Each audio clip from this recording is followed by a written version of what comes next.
perubahan yang tidak biasanya. Nah, ini yang perlu disadari oleh orang yang merawat, karena kita nggak bisa mengharapkan orang yang sedang sakit itu untuk dia mengerti.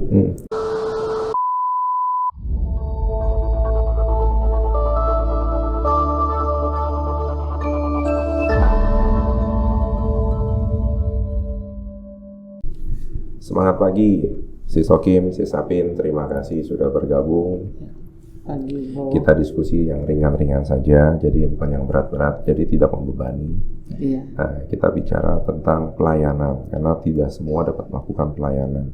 Seperti saudara kita melakukan pelayanan ke penjara atau apa yang disebutnya, rumah tahanan. Nah, itu kan membawa satu hal semangat kan, karena tidak semua orang mau melakukan. Nah, kalau yang di sini yang merawat yang sakit.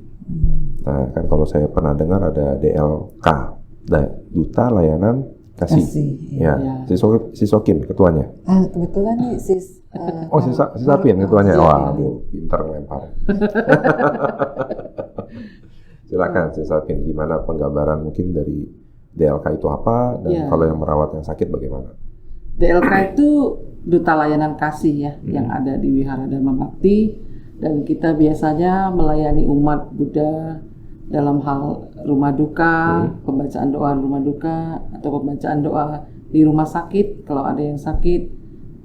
Selain itu ada pesamuan doa. Kalau pesamuan doa itu biasanya kita kumpul-kumpul sharing dhamma di satu rumah pengurus atau apa gitu yang disediakan rumahnya, kita melakukan pelayanan doa.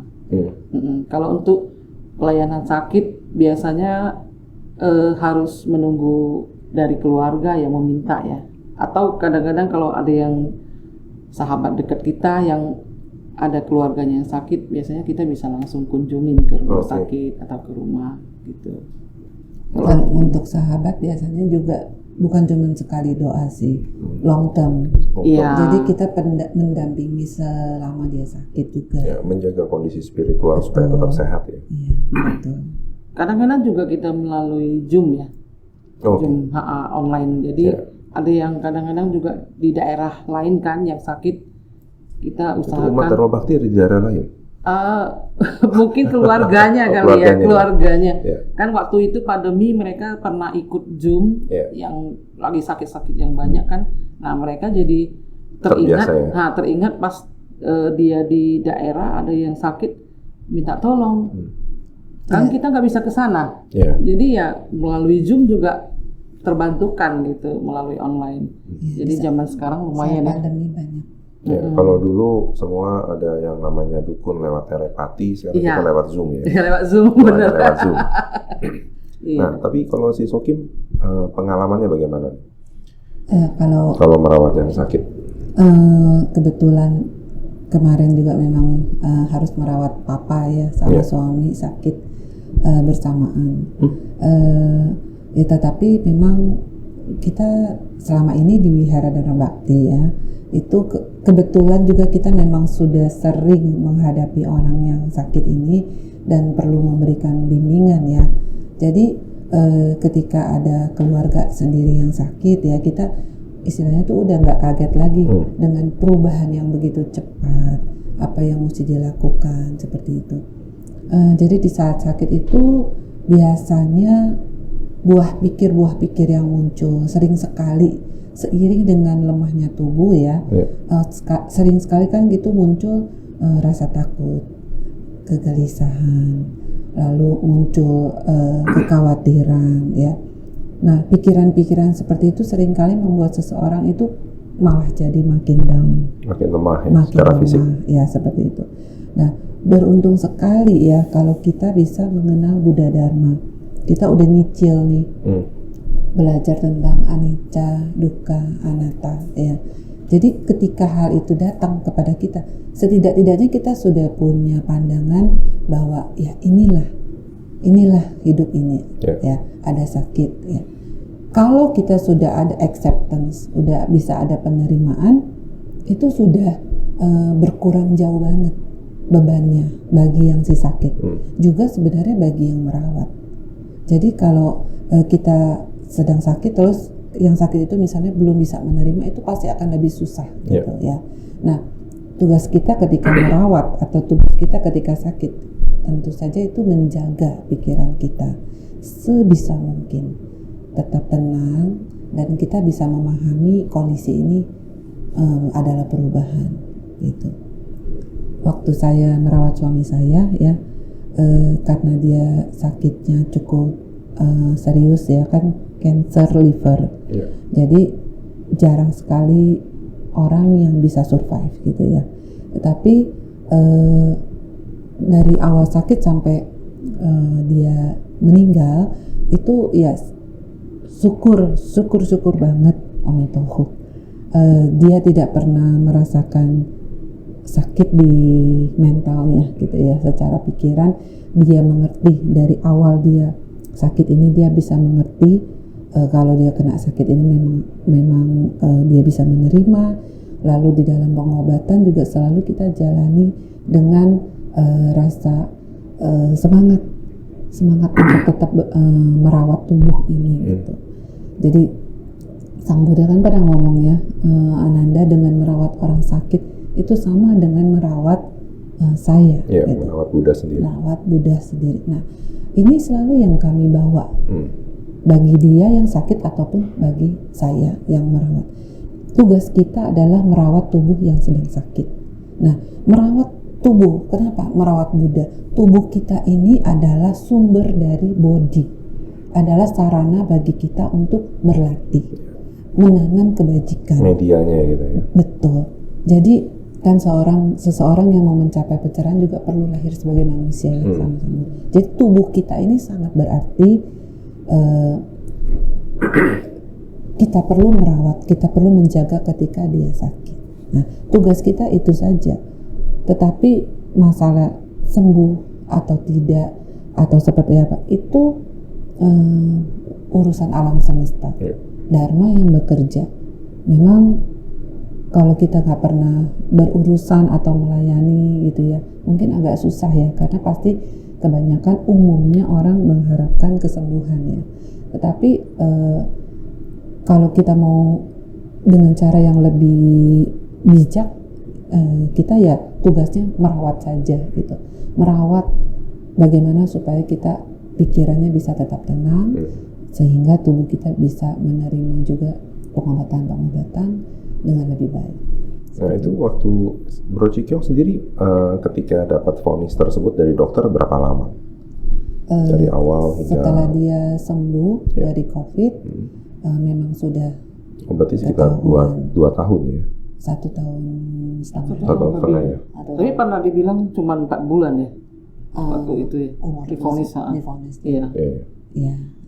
Ya berbagai macam Ya itu prediksi.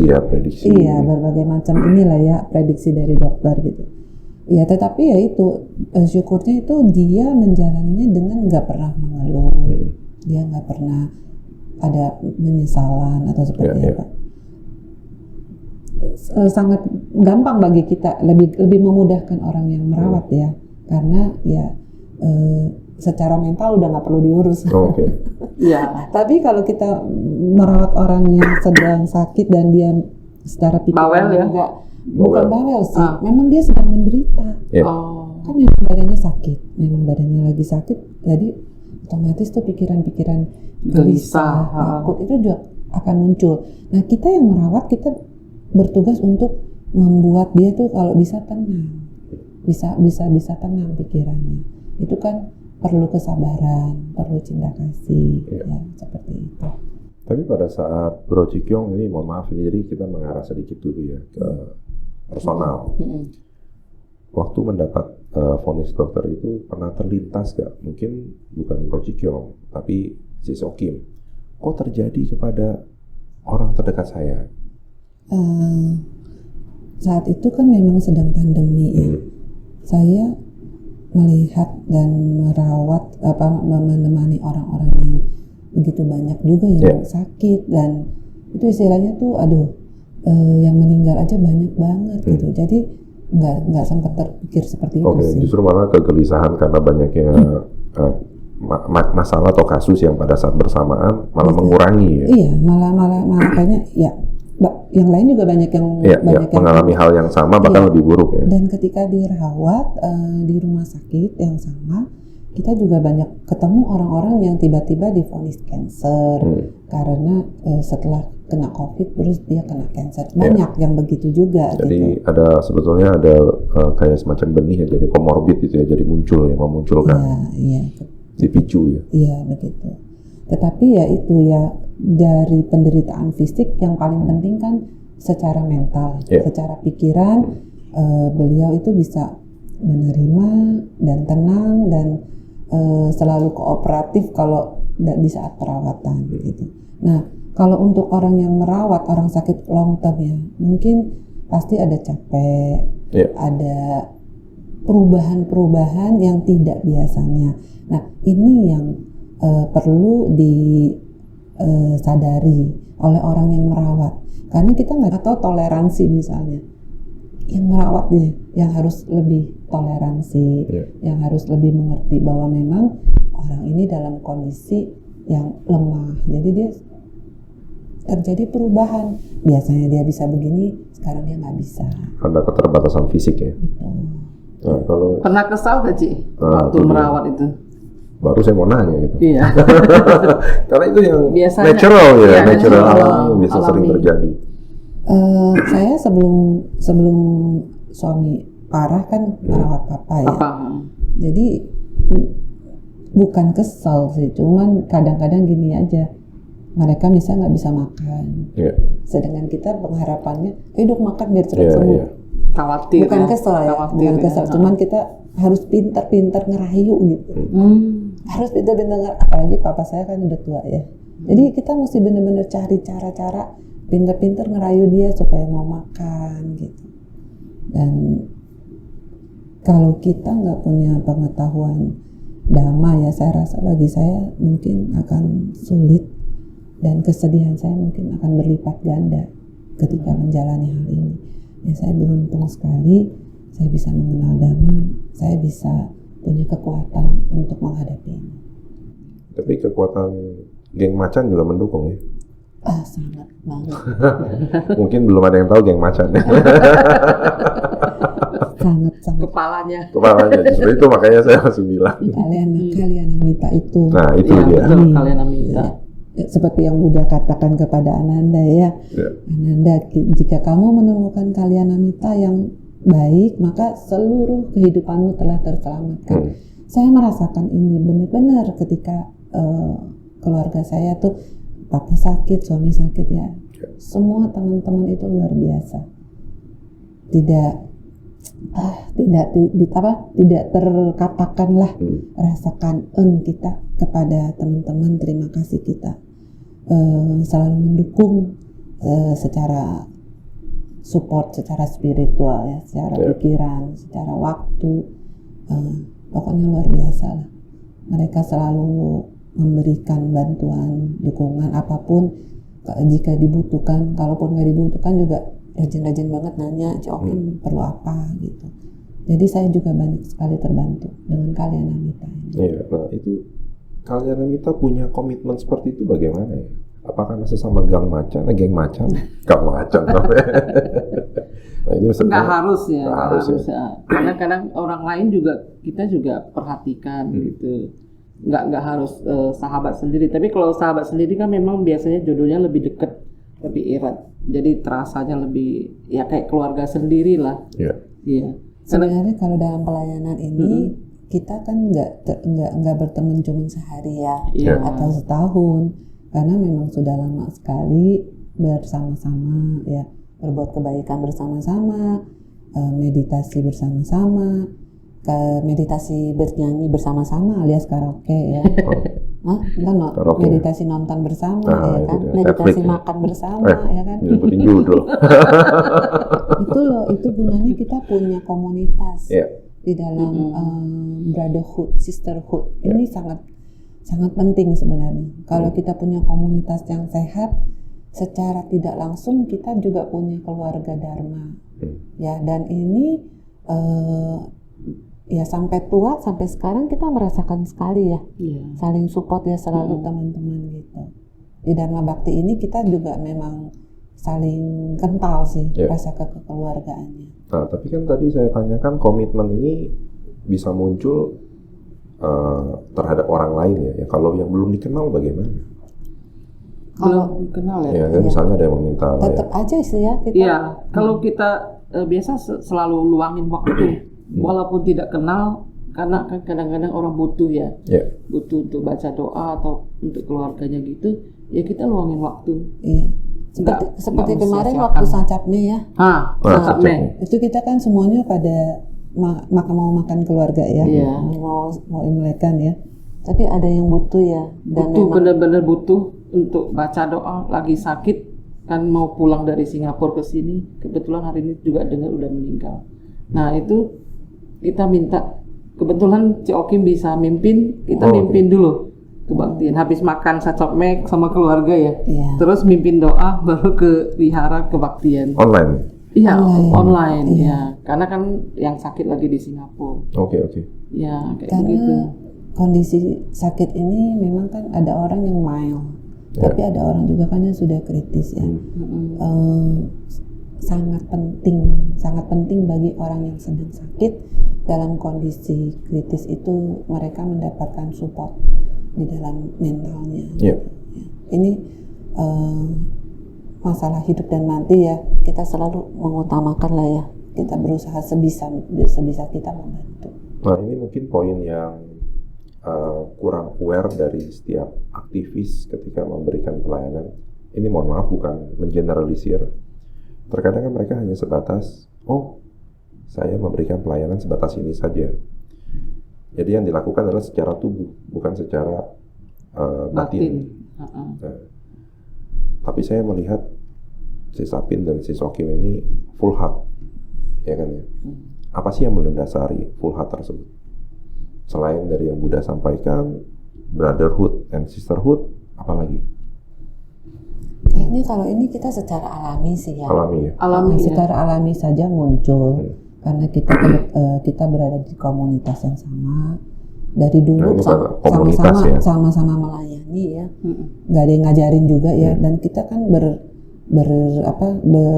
contoh dari guru kita ya, Bante ya, para biku. Jadi secara alami aja sih ini muncul gitu.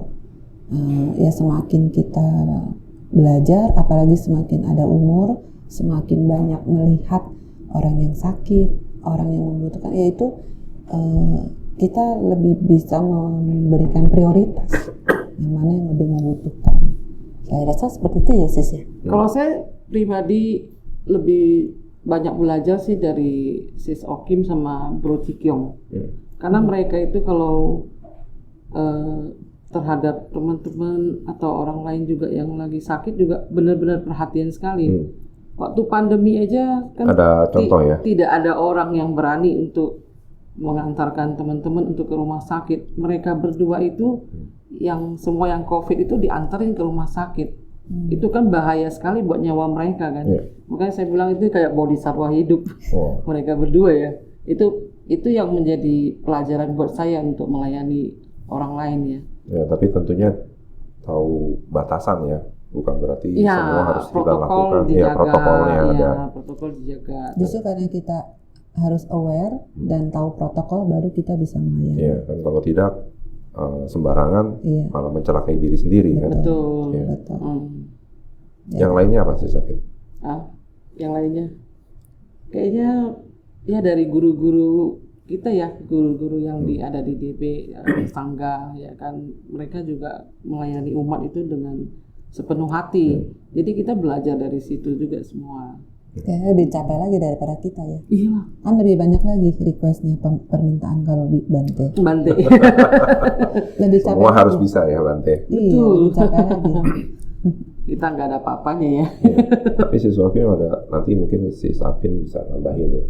Nambahin, nanyain maksudnya. Nanyain ya. Ada desperate keputusasaan bahwa ini sudah melakukan yang terbaik, tapi kok hasilnya ya mungkin kita menginginkan orang yang terdekat kita menjadi sehat, pulih kembali. itu yang perlu disadari ketika kita merawat orang sakit atau ketika kita sendiri yang sakit.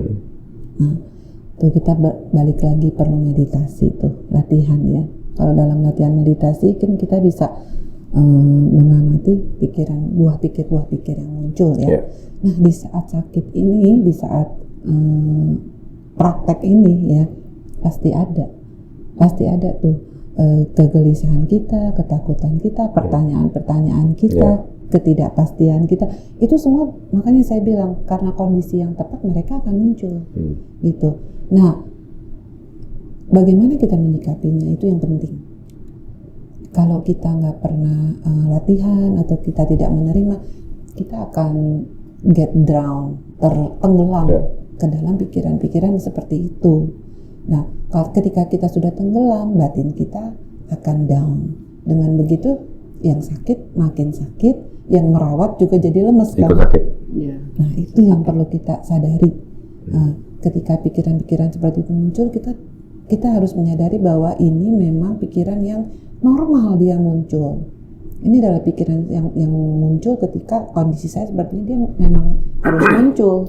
Nah, kita perlu mengatasinya dengan ketenangan dan menyemangati diri kita sendiri untuk bisa segera bangkit gitu.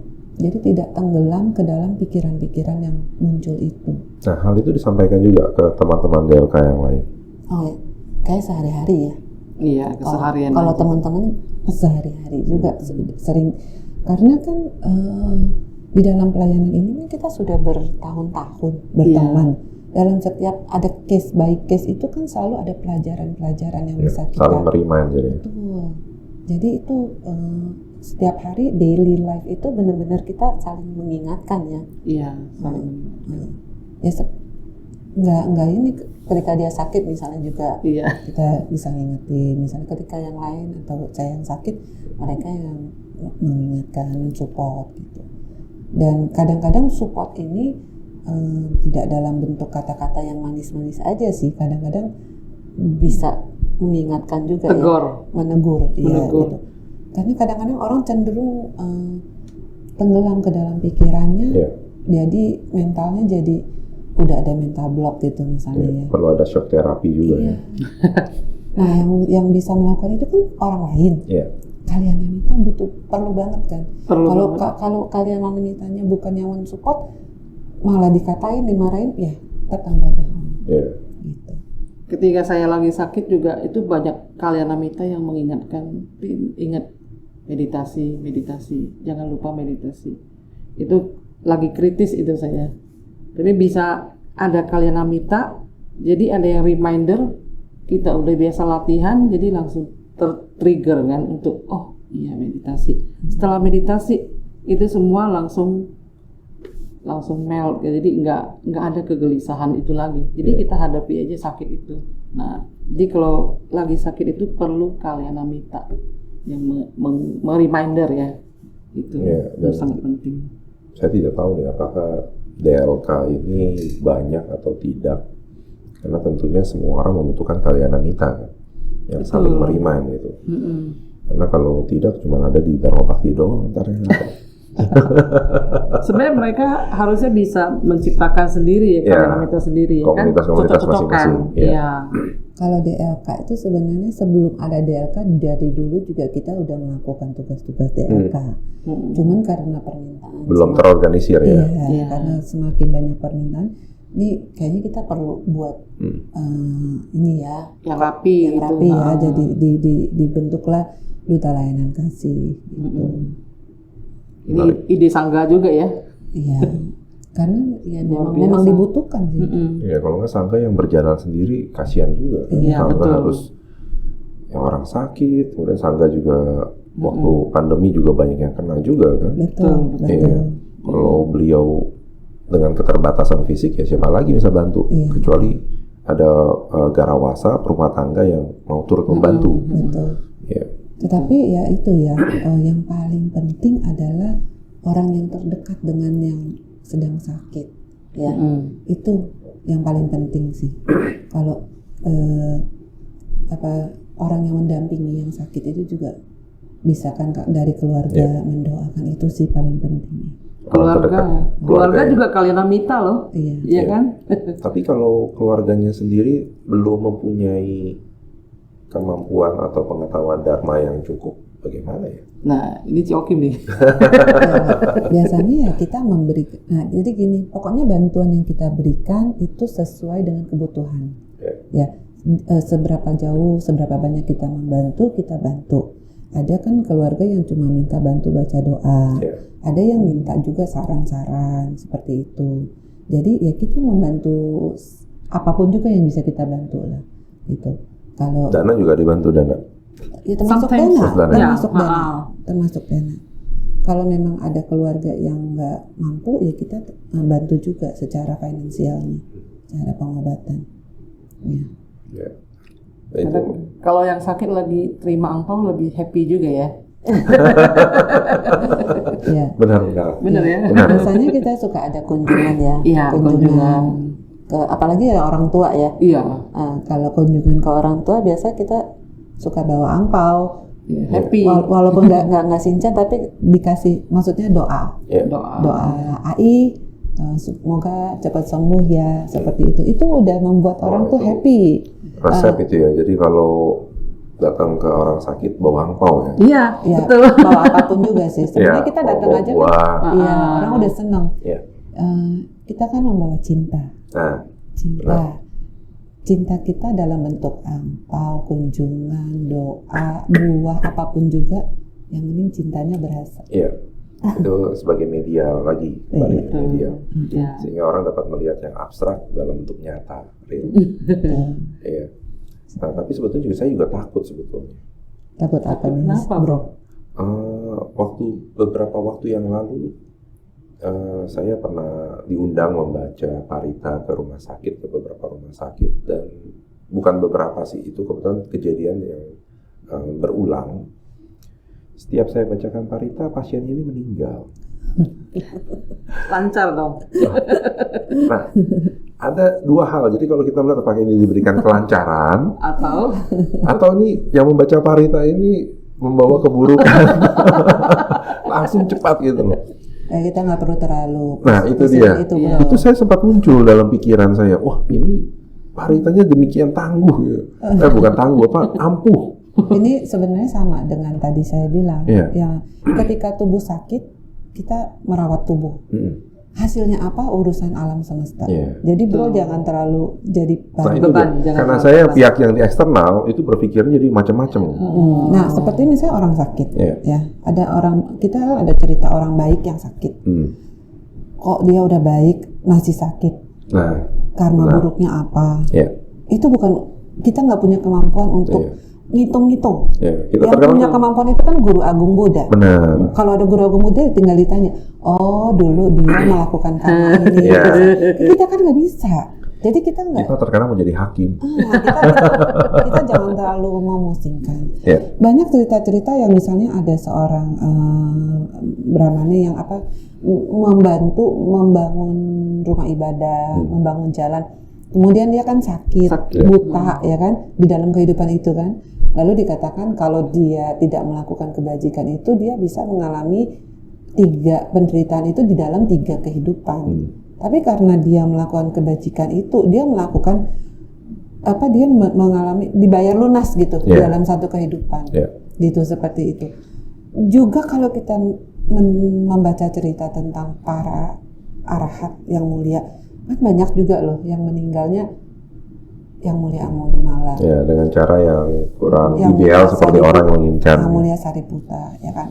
Begitu banyak para arahat yang mulia. Mungkin Moggallana ya, bukan Sariputta ya. Yang dilempar batu. Moggallana. Bukan yang sakit pulang ke rumah juga. Pulang ke rumah Sariputta. Juga, ya kan.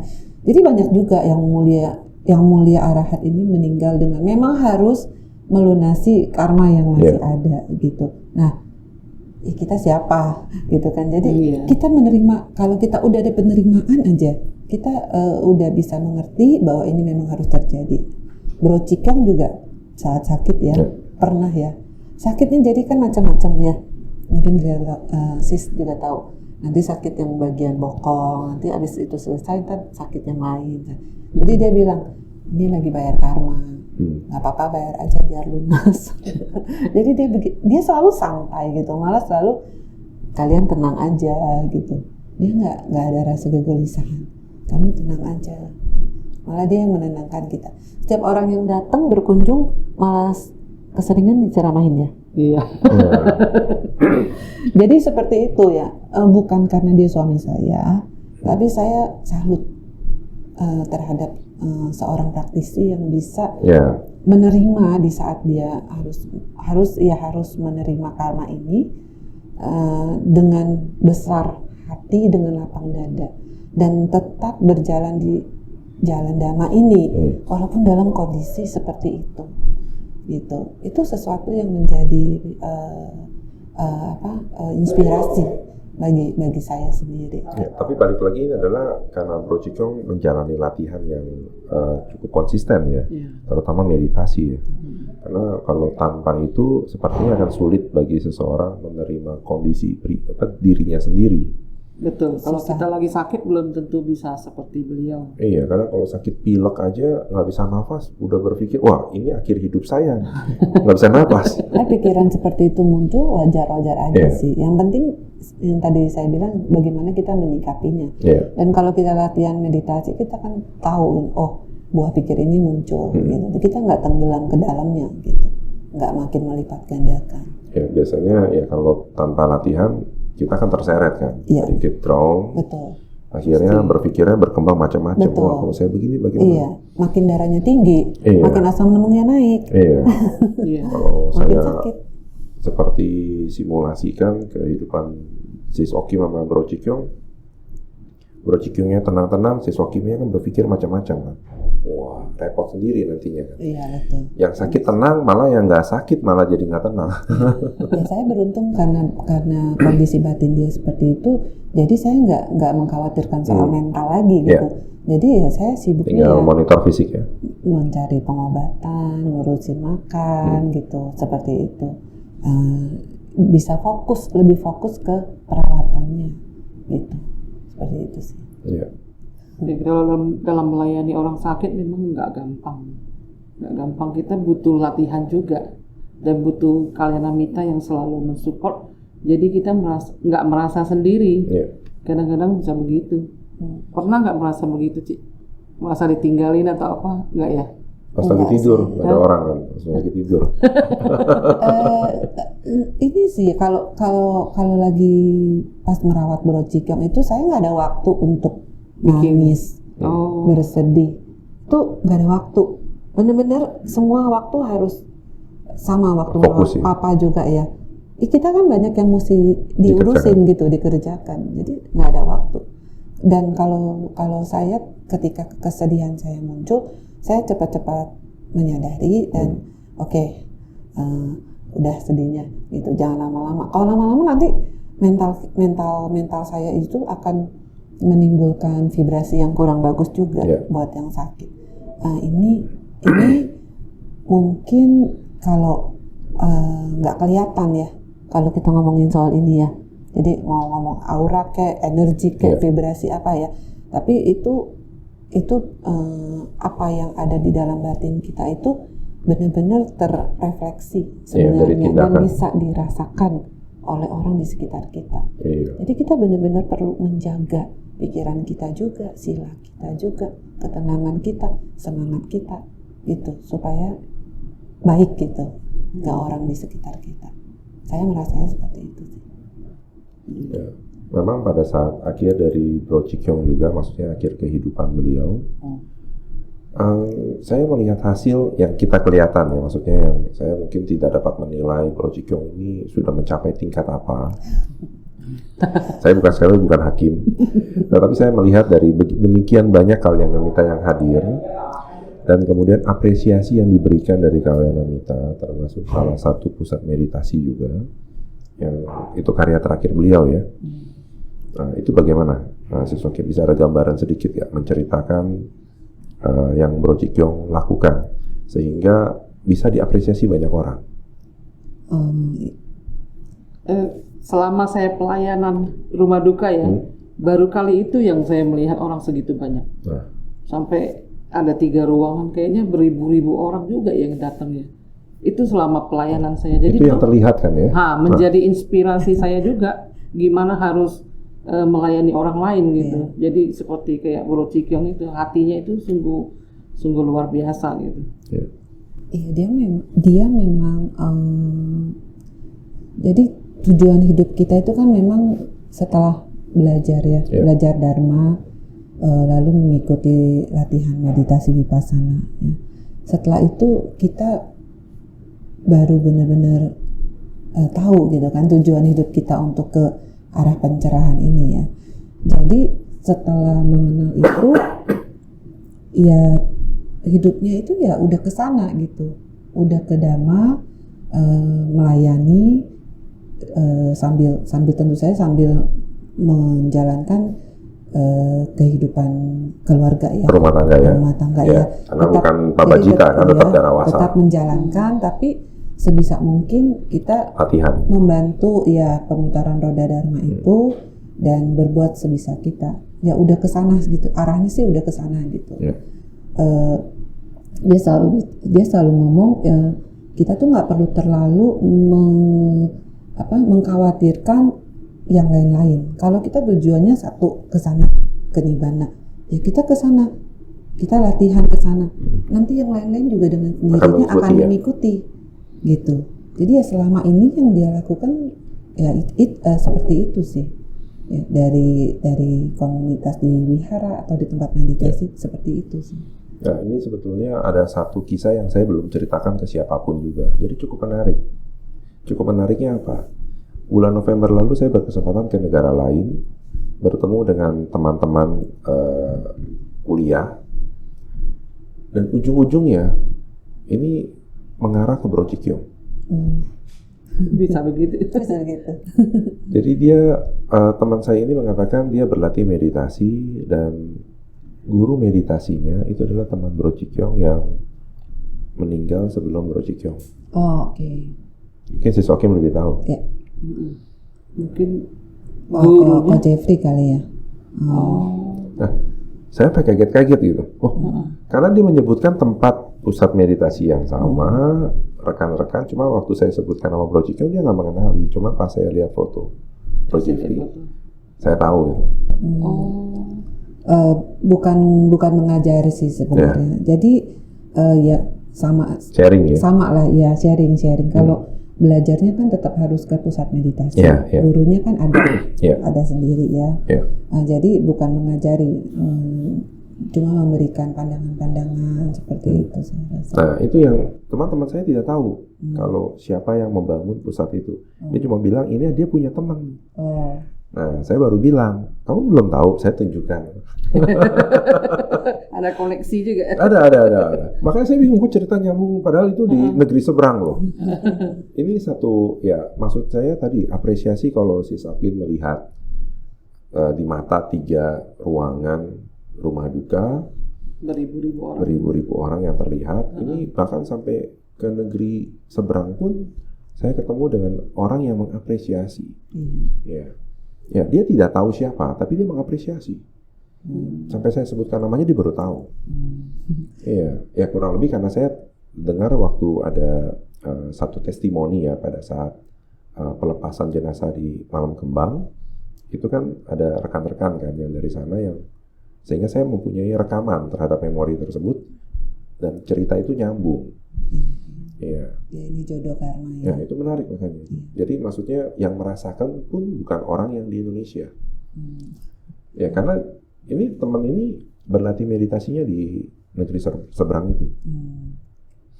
Ya sebenarnya kita seperti itulah ya. Sebagai murid dari Guru Agung ya. Kita belajar Dharma, kita punya kapasitas seperti apa, mumpung ada sehat, mumpung ada umur, kita melakukan sebagai alat untuk membantu pemutaran roda Dhamma ini. Dimana semua ini kita kembalikan lagi ke Dhamma. Ya kita sebagai alat saja sih sebenarnya ya. Keberuntungan kita tuh kita bisa mengenal Dhamma aja udah beruntung, udah menemukan permata gitu. Nah, udah jangan dibilang lagi manfaatnya untuk diri kita sendiri. Bagaimana kita bisa mendapatkan manfaat? Kita bisa tenang di saat kita ada masalah, baik sakit, baik masalah apapun juga ya. Kan life full of surprises sometimes, ya kan. Nah, untuk bisa menghadapi ini ya kita perlu damai ini gitu. Jadi selama ini memang kita sebagai alat damai aja ya sebenarnya. Penyambung tangan ya. Penyambung tangan Iya. membantu apapun. Cuman ya itu kita juga satu yang kita perlu pelajari, kita tidak melekat kepada semua ini juga gitu. Ya, mengharapkan terima kasih, Iya betul. mengharapkan hasil yang baik. Nah, kalau kita mengharapkan nanti rugi buat diri kita sendiri sih sebenarnya. Kalau nggak sesuai ada kekecewaan. Perkembangannya perkembangan batinnya juga jadi terhambat kan ya. Dalam pelayanan jangan mengharapkan apa-apa. Itu yang paling bahagia. Saya teringat satu guruji itu panggilan guru ya, Gede Prama, Oh, luar biasa itu. bahwa kita ini adalah pembawa cahaya. Jadi kalau kita bisa memberikan cahaya kepada satu orang, dan orang itu akan membawa cahaya lain, sehingga satu tempat akan banyak cahaya. Betul. Sepertinya si Sokim dan si Sapin ini pembawa cahaya. Ya, membawa cahaya untuk yang kurang sehat, untuk bisa menjadi lebih sehat. Mungkin yang kecil ya. Ya kecil lah. Kecil-kecil. Ya. Kalau pemantik ya nggak apa-apa kalau pemantik. Tapi memang di saat ada orang yang sakit, terus kita bisa memberikan damai di waktu yang tepat, lalu karena itu mereka bisa tenang ya dan melewati hari-hari mereka ya, terutama apalagi yang sisa-sisa hari mereka dengan baik, itu kita punya kebahagiaan yang nggak bisa kebayar loh. Ya. Walaupun kita tidak mengharapkan kebahagiaan itu ya, Kita mengharapkan, tapi itu akan langsung muncul. ya itu rasanya kita bisa membantu seperti itu ya. Ini bukan hal yang sepele loh. Ini menentukan dia mau akan lahir ke alam yang mana loh gitu, ya kan? Dan kita bisa jadi bagian yang membantu. Itu kebahagiaannya nggak bisa diomongin, nggak akan terbayarkan kebahagiaan seperti itu. Ya. Itu aja sudah kita happy banget ya. Iya. Dan itu bisa dijadikan sebagai satu latihan kita ketika kita sendiri akan mengalami. Betul. Ya, karena banyak yang terkadang berpikir, oh nanti aja tunggu ada yang melayani saya. Jangan tunggu-tunggu lah. Kalau dulu kita sering singgung kalau sedang bicara soal dharma ya, sering ngobrol-ngobrol. Jangan terlalu serius kalau lagi sakit atau lagi susah. Hidup itu nggak lama. Hidup itu cuma sebentar. Nanti juga kita timba lahir lagi, mesti lanjutin lagi. Fokus ke latihan kita. Biasanya Dicicil ya. ngomong gitu ya. Ya, cicil. Latihan kita cicil terus. Kecil aja terus latihan kita, jangan terlalu pusingin, tersinggung lah inilah itu. Ya itu bagian dari proses penyempurnaan kita, latihan kita. Jadi ya seperti itu. Ya, karena saya teringat tadi yang Okim sampaikan, yang sakit ini fisik, bukan mental. Karena waktu saya kena DBD itu 11 hari saya dirawat di rumah sakit. Nah, itu 10 tahun yang lalu berarti ya, tahun 2014 berarti hampir 9 tahun lalu. Nah, itu guru saya menelpon, Romo, manggilnya si Romo. Saya jadi nggak enak.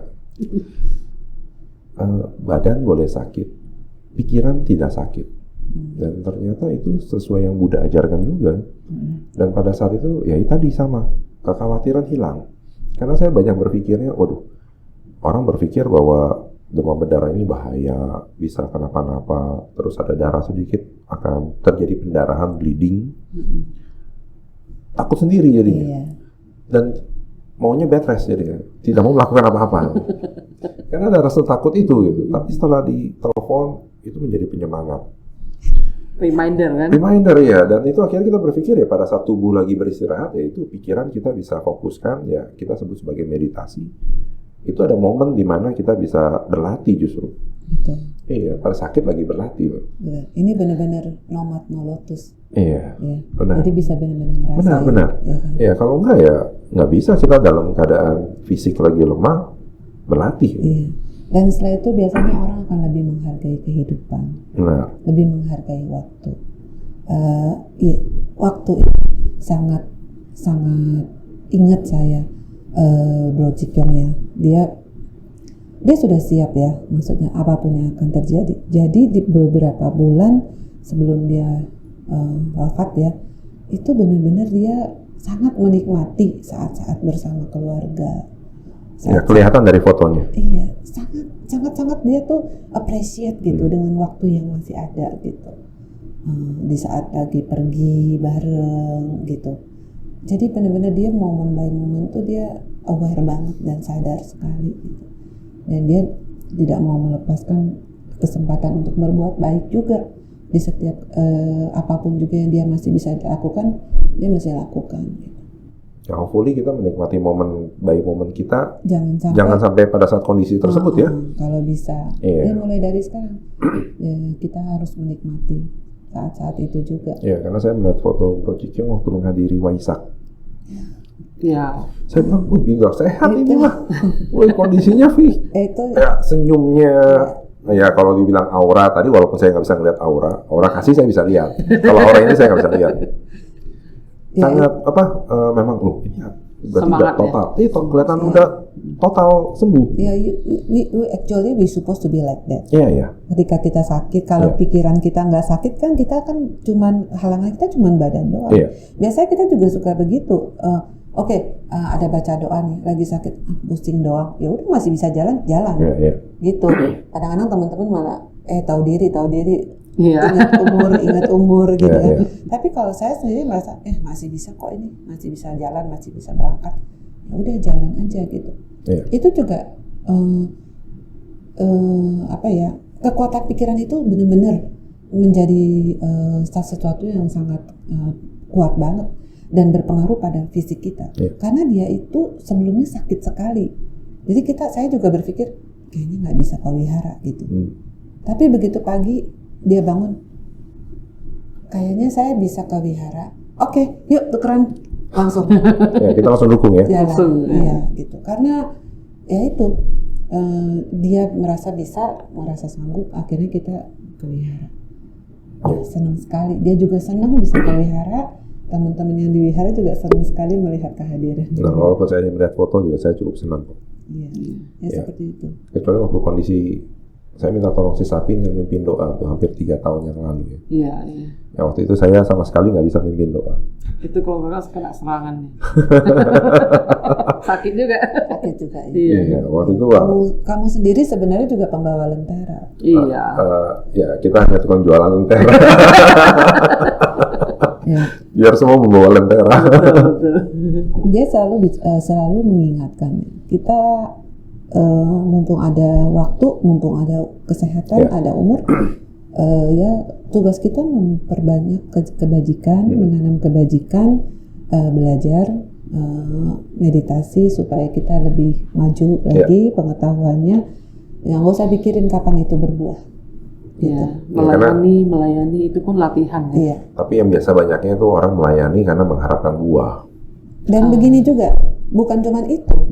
Kondisi melayani itu, mental ini harus kita jaga ketika kita sendiri berada di dalam kesulitan. Nah, benar. Kita lagi senang-senang, happy-happy. Oke, kita bantu orang. Kita nggak merasa susah. Tetapi di saat kita susah, baik secara fisik, finansial, dan lain-lain, apakah kita masih mempunyai mental yang sama? Ini juga perlu kita jaga. Enggak, justru berubah. Justru itu.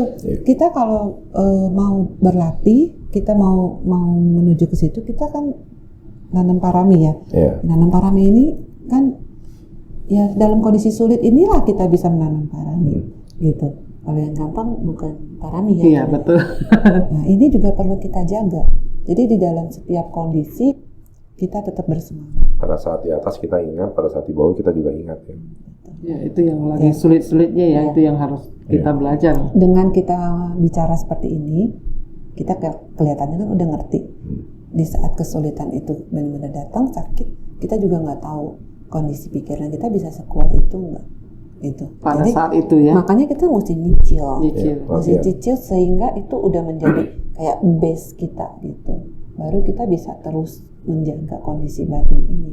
Ya, Bante Suryanadi sering mengingatkan saya terutama karena ya beliau sering cukup ketemu saya. Ya, beliau mengingatkan tentu untuk murid-muridnya juga. Sesuatu akan jadi masalah kalau kita belum ada persiapan.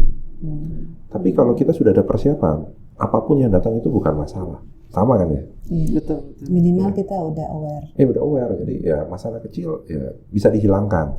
Masalah besar bisa dikecilkan. Tapi kalau kita nggak ada persiapan, mau besar kecil, pokoknya masalah aja.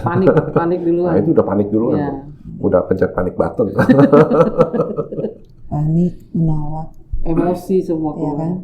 Kalau menolak aja udah masalah tuh. Iya. Iya. Nggak bisa menerima. Iya. Ya kan, ini udah masalah. Ya, salah satu guru saya menyebut itu patiga, menolak. Menolak. Dan pada saat penolakan itu yang muncul ada penderitaan. Nah ini kalau kita punya semangat, kita tahu hukum anicca ya. Orang sakit parah, anicca-nya kan anicca juga. Iya. Anicca-nya sembuh atau nggak sembuh, Iya. kita nggak tahu. Iya. Bisa juga kok sembuh, nggak selalu.